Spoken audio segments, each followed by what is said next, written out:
Mule accounts ఇటీవల కాలంలో mule accounts అని వినటం అనేది ఎక్కువైపోయింది. అసలు మ్యూల్ అకౌంట్ అంటే ఏంటి?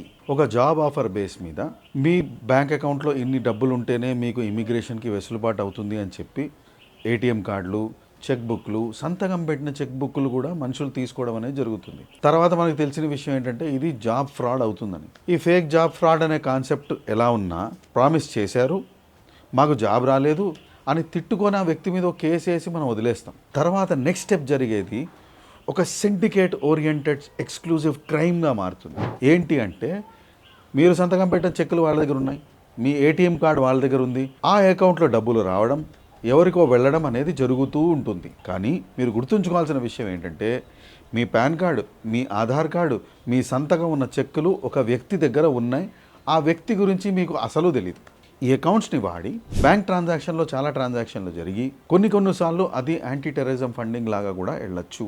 ఖమ్మంలో 547 crores ట్రాన్సాక్షన్స్ జరిగినది రీసెంట్గా అనర్త్ చేసి దాన్ని సైబర్ క్రైమ్ ఫ్రాడ్ కింద పరిగణించారు. ఇది సైబర్ క్రైమ్ ఫ్రాడా లేదా ఇంకేదన్నా ఫ్రాడా అనేది తర్వాత వచ్చే ఇన్వెస్టిగేషన్లో తెలిసినా మనం జాగ్రత్తగా ఉండాల్సిన విషయం ఏంటంటే ఒక జాబ్ పర్పస్ కోసం ఏదైనా బ్యాంక్ అకౌంట్ ఓపెన్ చేసి దానిలో మనం అమౌంట్స్ అనేవి రూట్ చేసి ఉంటే మీ ట్రాన్సాక్షన్ అయిపోయిన తర్వాత ఆ అకౌంట్ క్లోజ్ చేయండి. క్లోజర్ లెటర్ మీ దగ్గర ఉంచుకోండి. ఒక 2-3 months తర్వాత క్రాస్ వెరిఫై చేయండి. లేని పక్షంలో ప్రమాదం మీ వెన్నంటే ఉంటుంది.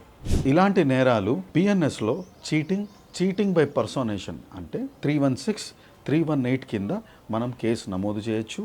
అదేవిధంగా ఇన్ఫర్మేషన్ టెక్నాలజీ యాక్ట్లో 66C, 66D కింద కూడా ఈ సెక్షన్ వేసుకోవచ్చు. అంటే ఎప్పుడైనా మీరు చేసిన తప్పుల వల్ల ఇలాంటి సిచ్యువేషన్ మీకు వస్తే మీరు పోలీస్ స్టేషన్లో ఇవ్వాల్సిన కంప్లైంట్లో మీకు ఎఫ్ఐఆర్ వచ్చిన తర్వాత మీరు చూసుకోవాల్సిన ప్రధానమైన సెక్షన్లు మాత్రం 4 ఉన్నాయి. బిఎన్ఎస్ ప్రకారం 316, 318, ఇన్ఫర్మేషన్ టెక్నాలజీ యాక్ట్ ప్రకారం 66C, 66D.